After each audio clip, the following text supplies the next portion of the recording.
Mahal sangat ke nak servis kereta peti ais baru ni? Hari ni Aunty nak buat minor service untuk AGH40. First, kita buat 30 point inspection dulu.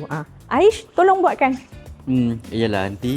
Untuk 30 point inspection, mula-mula kita check brake fluid dia. Okay, next kita check brake pad pula. Okay, yang ni sekarang brake pad dah tinggal 50%. Kita check juga battery health. Untuk kereta ni, bateri dia masih 100%. Dan kita check air filter juga. Tengok ni, air filter dia masih macam baru. Cabin filter dia dekat dalam. Okay, kita bawa keluar. Okey lagi ni. Lepas habis 30 point inspection tu, kita buat servis pula. Aish, tolong drain minyak. Yelah Aunty, saya lah. Okey, untuk 30 point inspection, kita check sekali minyak ATF dia. Minyak ATF dia dekat bawah. Jadi, Aunty suruh Aish je lah yang buat. Okey, Aish, tolong check. Saya lagi Aunty.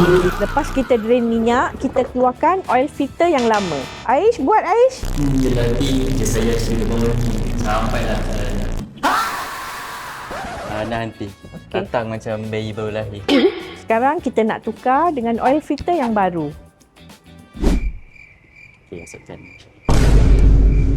Susahlah. Aish, buat Aish. Aunty, baru air dia senang dah tak boleh. Lepas tukar oil filter lama dengan oil filter yang baru, macam biasalah, kita suruh Aish pasang balik. Lepas dah habis tukar oil filter, baru kita boleh masukkan minyak. Untuk kereta peti ais baru ni, kita pakai minyak 5W30 4.3 liter. Nija Auto Care. Kereta peti ais ni tinggi sangat, Aunty tak sampai. Jadi, Aish tolong letak. Saya lagi tak apalah. Nanti pergi dah duduk dah saya buat semua.